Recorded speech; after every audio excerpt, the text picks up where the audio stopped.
Bonjour. Ouais, je peux pas faire mon bonjour avec un sujet pareil. Écoutez, l'insoutenable calvaire d'Amandine, 13 ans, torturée et affamée par sa mère. On va en parler parce qu'il faut en parler. Il faut dénoncer aussi ce genre de choses. Alors je sais, ça nous amuse de taper sur les Arabes, mais les Français, bon, ils ont aussi leur couche de folie.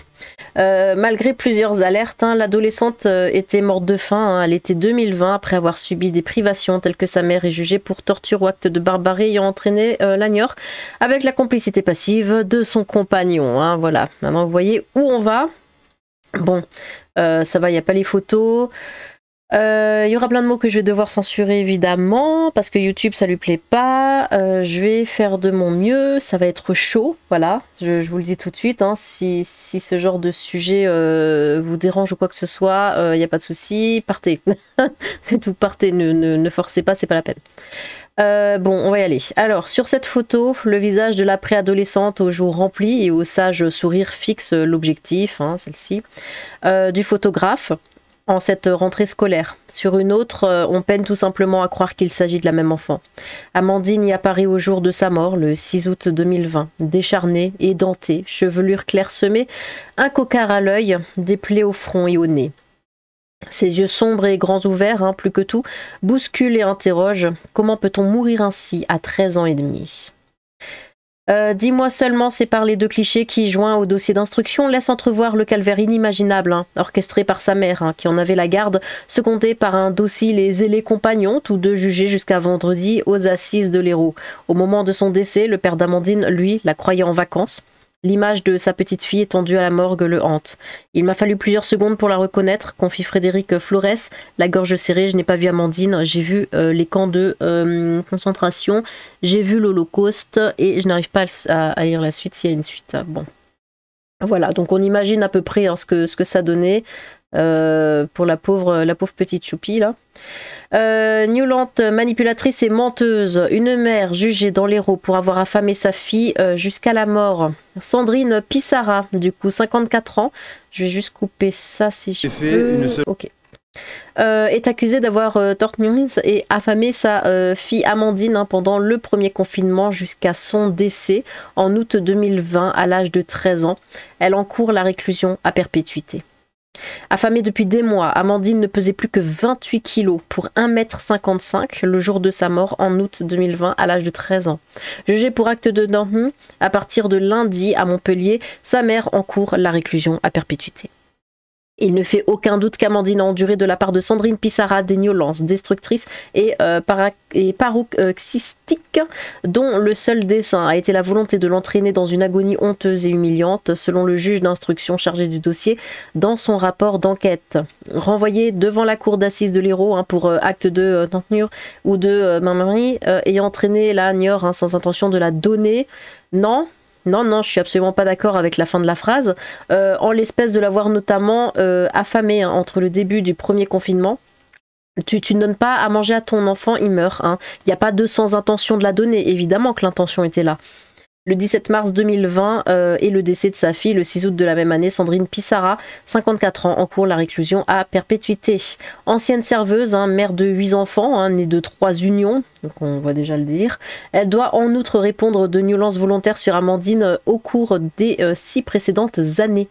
Le verdict est attendu vendredi. Niolante, manipulatrice et menteuse, selon ses ex-compagnons, accusée de maltraitance par plusieurs de ses autres enfants. La quinquagénaire a toujours nié les faits, se décrivant même comme une mère aimante face à une adolescente voleuse et capricieuse. Orbite enfoncée. Père.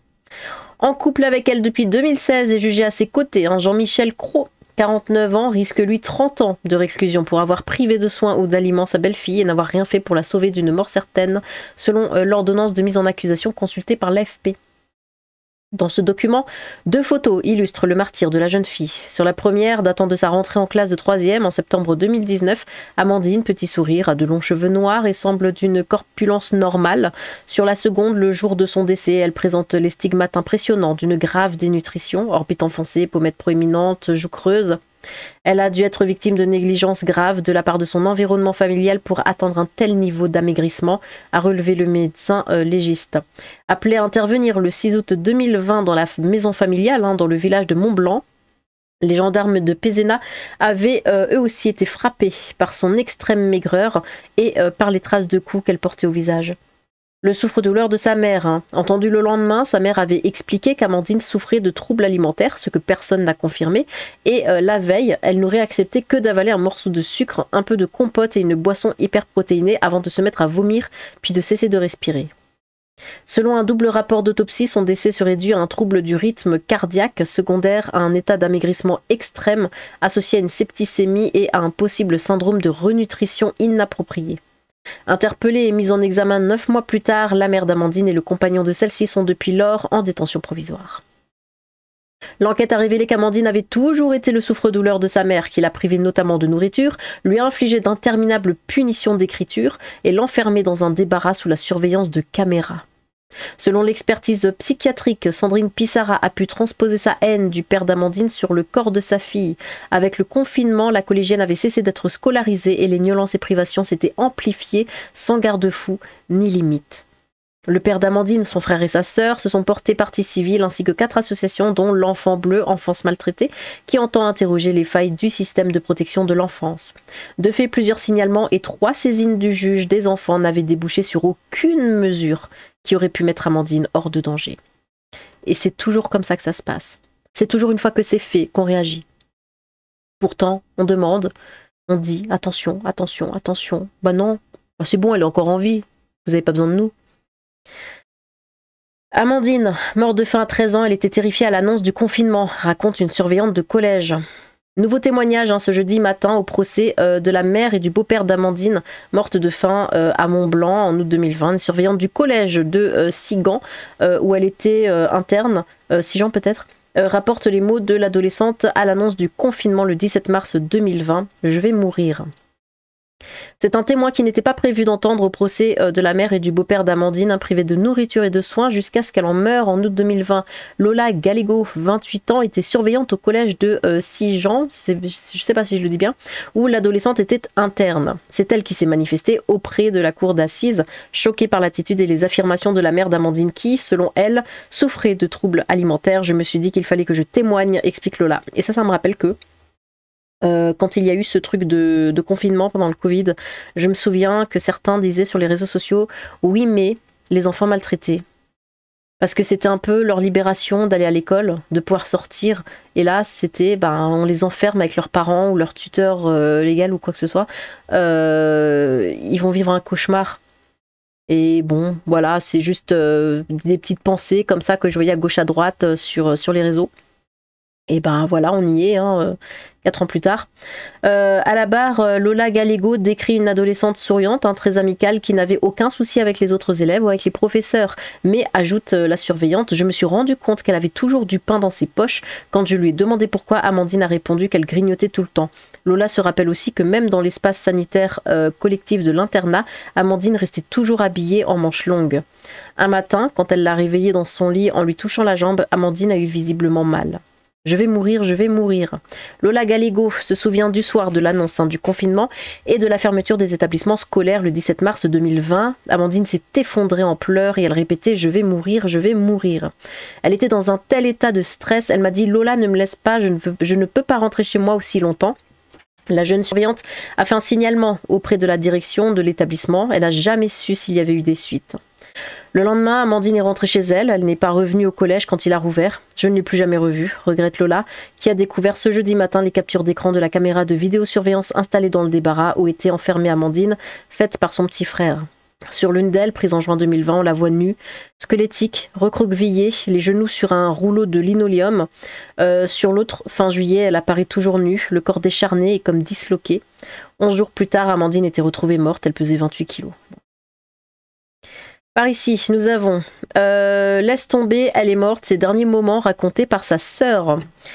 Mercredi, devant la cour d'assises de l'Hérault, Ambre, 19 ans, et sa sœur aînée d'Amandine, a livré un témoignage poignant dévoilant un quotidien marqué par la peur et la maltraitance. À Montpellier, le procès de Sandrine Pissarra, 54 ans, et de son compagnon Jean-Michel Cros, 49 ans, a mis en lumière l'horreur vécue par Amandine, 13 ans, morte en août 2020 après des années de sévices. Ambre, 19 ans, sœur aînée de la victime, a pris la parole, livrant un témoignage précis et glaçant. Bon. Ambre est revenue sur le jour où sa sœur a succombé. Quand je me suis levée, maman était paniquée. Elle m'a dit qu'Amandine allait très mal. Jean-Michel l'a aidée à monter à l'étage. La jeune femme, alors âgée de 15 ans, s'occupe d'Amandine, visiblement au bord de la mort. Je l'ai lavée dans la douche, mais elle n'arrivait pas à parler clairement. Une fois installée sur le lit, Amandine s'est mise à mousser de la bouche. Jean-Michel l'a mise en position latérale de sécurité. J'ai dit « laisse tomber, elle est morte ». Les mensonges imposés. À l'époque, Ambre s'est pliée à la version élaborée par sa mère pour les enquêteurs. Amandine serait morte d'une fausse route liée à des troubles alimentaires, mais aujourd'hui elle a dévoilé la vérité. Je voulais protéger ma mère, alors j'ai dit ce qu'elle me demandait de dire. Ce poids, Ambre l'a porté des années avant de briser le silence. Mais à 15 ans, enfin, ça ne dérangeait pas de voir ta sœur dans cet état ? Elle a ainsi raconté les abus qu'Amandine subissait au quotidien, reléguée dans un débarras dont elle ne sortait que pour accomplir des tâches ménagères. Elle devait faire le ménage en t-shirt, puis nue, pour éviter qu'elle vole de la nourriture. Maman surveillait tout depuis son téléphone avec des caméras. Les rares fois où la famille quittait la maison, Sandrine Pissarra verrouillait la porte. La totale indifférence maternelle. Ambre a également décrit une mère autoritaire et froide, dont la violence psychologique et physique rythmait le quotidien. Après le 6 août, c'est comme si maman était soulagée. C'était comme si Amandine n'avait jamais existé. Ce détachement glaçant est corroboré par Ethan, le frère cadet de 15 ans. Maman frappait souvent Amandine, parfois elle lui cognait la tête contre le mur. Moi j'étais frappée 2 ou 3 fois par mois, pour moi c'était normal. Aujourd'hui, Ambre exprime un mélange de colère et de résignation. J'aime toujours ma mère, mais elle mérite ce qui lui arrive. Le procès lui permet enfin de libérer une parole longtemps étouffée par la peur et la culpabilité. Je veux qu'on sache ce qui est arrivé à ma sœur, elle ne méritait pas ça. Eh bien. Et enfin, on va voir un petit peu, donc voilà, c'est ça la mère, la fameuse, et là c'est le beau-père. Oui, je reconnais, après 4 ans de déni, Sandrine Pissarra, 54 ans, a enfin reconnu mardi, au 2e jour de son procès aux assises de l'Hérault, les actes de torture et de barbarie ayant conduit à la mort de sa fille Amandine, 13 ans. La collégienne est décédée, bon voilà. Qualifié de totalitarisme familial par le président de la Cour, le climat instauré par cette mère de 8 enfants comprenait coups, humiliation, privation de nourriture, sévices. Lors de l'audience, des photos du corps d'Amandine diffusées, bon... Un enregistrement audio effectué en 2019 par des voisins a été également diffusé. On distingue la voix de Sandrine Pissarra et les cris, les pleurs et les sanglots d'Amandine, alors âgée de 12 ans. Aïe, aïe, arrête, passage, j'ai mal, supplie la jeune victime en appelant sa mère Madame. Eh ben, un moment difficile qui a saisi la salle d'audience d'effroi et qui a poussé Sandrine à enfin assumer ce qu'elle a fait subir à sa fille. Le compagnon de Sandrine Pissarra, également accusé, a avoué sa culpabilité et exprimé ses regrets. Les témoignages poignants des frères et sœurs d'Amandine ont révélé une enfance marquée par des violences similaires. Une criminelle assume lui a lancé un de ses fils. Sandrine Pissarra encourt la réclusion criminelle, tout ça, le verdict attendu vendredi. Bon, eh bien... Quelle nalope, désolé mais là c'est trop, qu'elle soit maudite cette bonne femme. Allez, ça file en tôle vite et enquête sur le non-agissement de l'État concernant les suspicions de maltraitance. Bah oui, parce que ça a été dit et redit et encore, attention, la gamine elle est bizarre, qu'est-ce qui se passe? Mais ils font rien, ils ne font jamais rien. Ça s'appelle truc pour l'enfance, là j'ai plus le terme, mais ils font rien. C'est vraiment de la saleté, ça. D'ailleurs, je le sais aussi d'expérience personnelle, ces trucs de... comment ça s'appelle de nouveau le machin pour... C'était là. Non, c'était pas là. C'était ici, c'était tout au fond. Enfin, tout au fond, tout en bas plutôt. Je sais plus. La protection de l'enfance. Voilà. Donc, c'est machin de la protection de l'enfance. Je le sais aussi, du coup, comme je le disais... d'expérience personnelle, c'était pas moi, mais des petits gamins que j'ai connus de la famille, c'est de la grosse merde. C'est vraiment de la grosse merde. Des enfants qui veulent absolument être avec leurs parents, on leur interdit même de les appeler, de leur téléphoner, alors que les enfants aiment très fort leurs parents aiment très fort leurs enfants, ils veulent juste être réunis, mais non. Parce que pourquoi pas, mais par contre des enfants qui ne veulent pas être avec les parents parce que les parents les battent, on les force à être avec leurs parents. C'est ça la protection de l'enfance. Et c'est de la grosse merde. Allez, ça file en tôle vite, une enquête sur le non-agissement de l'État. Donc oui, la personne qui a laissé passer cela doit être démise de ses fonctions et réformée pour gérer ce genre de cas. Mais quelle horreur cette gamine a subi, ça me révolte en tant que maman, ces choses me révulsent. Où était l'ASE pour cet enfant, bordel? On retire des gamins à leur famille pour rien parfois, et là, où était l'ASE? Le gendarme qui a repéré que le décès était douteux, il aura sauvé l'honneur de la pauvre Amandine. 30 ans ferme, c'est parfait, repose en paix Amandine, honte aux services sociaux. Vous pouvez continuer vos bavardages à longueur de journée. Prison à perpétuité pour ces Thénardier. Je paierai très cher pour m'occuper de son cas, personnellement. On devrait aussi l'affamer et la priver d'eau, qu'elle bouffe sa propre chair et son urine ou des autres. Une teinte sale monstre, elle sera très bien accueillie, par ses co-détenus. J'ai été maltraitée de 6 à 17 ans, pareil, privée de manger, boire, enfermée dans ma chambre à la moindre bêtise d'enfant qui n'a jamais reçu une éducation sur ce qu'est la vie. J'ai été placée en famille d'accueil pendant 4 ans, de 11 à 15 ans. Rien n'a changé à mon retour. J'ai été obligée de bosser dans un apprentissage que je ne voulais pas pour ramener des sous à ma mère pendant 3 ans. Je n'ai jamais pu profiter de mon argent. Ma mère m'a fait plus de 8000 € de chèques impayés. J'ai découvert cela en allant ouvrir un compte, j'étais choquée.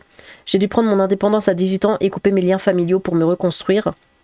Suivre un psy pendant 1 an pour me construire une vie. Aujourd'hui, je ne regrette pas mes choix. J'ai 37 ans, je suis mariée, j'ai un enfant et je suis propriétaire d'une maison. C'est dur, mais j'en suis fière d'où j'en suis dans la vie. Bah oui, bah sois fière, parce qu'il n'y en a pas beaucoup qui arrivent à rebondir comme ça. Mais par contre, il y en a beaucoup qui ont une enfance de merde de cette manière. Et c'est pour ça, ce serait trop, évidemment que ce serait trop de faire passer des tests de psychologie ou quoi aux gens. Déjà qu'on devrait le faire pour les animaux, mais il faut également le faire pour les enfants. Il y a plein de gens qui ne sont pas capables, qui ne peuvent pas. C'est en eux, qui ne peuvent pas, qui même ne doivent pas avoir d'enfants. Il y a des enfants enlevés à leurs parents par l'ASE car ils refusent de leur injecter des poisons dans le corps. Dire qu'avec tous les signalements, la gamine aurait pu être sauvée. Dommage aussi que les frères et sœurs se soient tus, surtout l'aîné qui avait quitté la maison. Bah moi, les gamins dont j'ai parlé, là, c'est un frère et une sœur. Enfin, ils sont toujours, hein, ils sont toujours vivants. Mais en fait, c'est la mère, quand elle a accouché, elle a eu un problème de santé. Du coup, le père qui pouvait pas s'occuper des deux, qui étaient en très bas âge, et dont un nouveau-né parce qu'il bossait, tout ça, c'était pas possible lui tout seul. Ils ont mis, du coup, les deux, alors une dans une famille d'accueil et l'autre dans un foyer, l'autre qui était plus grand. Et voilà. Voilà, fin. Ils n'ont jamais pu les récupérer, même après quand ça allait mieux. Ils ne voulaient, c'était vraiment coupure, cassure totale. On coupe les ponts, ce ne sont pas tes parents, tu ne leur parles plus, alors qu'ils n'avaient rien fait. Hein. C'était des parents extrêmement aimants, hein. Vraiment. il ne se passait rien.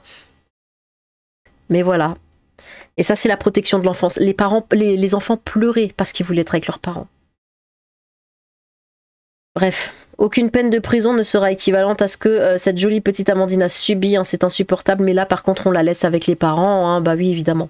C'est insupportable d'imaginer ce qu'elle a enduré, hein. Comment est-il possible que la machine administrative ne soit pas mise en route entre l'école, les services sociaux et autres parce qu'ils en ont rien à foutre. Ils s'appellent la protection de l'enfance, mais ils en ont rien à foutre des enfants.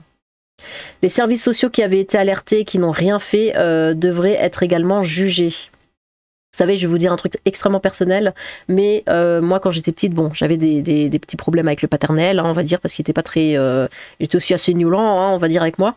Et à l'école, j'en avais parlé avec la nana, ce truc... ouais, c'était une assistante sociale qui avait à l'école. J'étais allée la voir un jour, je lui ai dit, écoutez, à la maison, c'est bizarre, voilà, je me sens pas bien, tout ça, bon, avec mes petits mots d'enfant, quoi. Bah, elle a juste dit, bah écoute, c'est ton père, faut que tu lui obéisses. Ça s'est fini là. D'accord. Ok, bon bah il me dit. Je dirais, moi aussi, hein, j'ai la tête tapée contre la porte, ce genre de choses. Mais bon, c'était mon père, donc c'est pas grave, je dois lui obéir. C'est exactement ce qu'elle m'avait dit. C'est ton père, tu lui obéis, tu fermes ta gueule, quoi. Ça, c'est la protection de l'enfance. On aime bien, hein. Peine de Niort direct, hein, une corde, voilà ce qu'il leur faut. On met enfin une image sur ces monstres, hein, Amandine, j'espère que de là-haut tu vas bien les hanter dans leur cellule de nierde. Quel pourri son enfer, hein, faire ça à un enfant, son propre enfant, hein, les mots me manquent pour lui exprimer toute ma haine. Pour une fois qu'il fallait vraiment soustraire ses enfants à cette mère tortionnaire, hein, l'ASE était aux abonnés absents tout un symbole. T'as des enfants enlevés par la DAS, hein, pour une première suspicion complètement infondée, puis t'as ces cassos, hein, tout le monde est alerté, hein, le voisinage, l'État et la CAF en première ligne, mais bizarrement personne ne bouge. Bah oui, c'est tellement horrible, hein. Déjà le monde extérieur est de plus en plus gnôlant, alors quand tu es chez toi et que c'est encore pire, à chaque fois on s'émeut, on se révolte et ça recommence ailleurs avec un autre enfant et rien ne change quant aux services sociaux. Toute la fratrie subissait les maltraitances. Et comment ça se fait que l'ASE n'ait pas retiré ses enfants de chez leurs tortionnaires? Des fois on retire un enfant à ses parents pour que dalle, et là rien. Comment aucune alerte des proches, le père, éducation nationale, autre enfant, voisin, etc. n'a rien vu, rien dit. Bah, le père non plus, ouais, il a... Bon, après ça s'est fait pendant le confinement, peut-être qu'il ne voyait pas sa gamine parce qu'elle a changé, ils le disent en 10 mois, hein, en seulement 10 mois. Donc si c'était confinement et que voilà, qu'il ne pouvait pas la voir. Sandrine Pissarra encourt la réclusion criminelle à perpétuité. C'est une femme, elle a un privilège devant la justice, ce sera 18 ans max. Et qu'a fait l'État? Il y a... Enlève-toi, il y a eu beaucoup de signalements des voisins, des enseignants et rien. L'État doit être condamné en attendant. Cette pauvre gosse et Nurta. Bon, écoutez, on va arrêter là, c'est un sujet extrêmement sensible, hein, je sais, voilà, mais bon, voilà, ça fait partie, écoutez, hein, de ce qui se passe dans le monde, en tout cas en France, il faut en parler, c'est des sujets importants. Bon, eh bien, si vous sentez le cœur, n'hésitez pas à écrire quelque chose dans les commentaires par rapport à ça. Voilà, énervez-vous, hein, vous avez le droit. Bon, exprimez-vous, j'ai hâte de vous lire, ou pas. En tout cas, on se revoit demain pour le je lis vos commentaires. Sur ce... Tchou!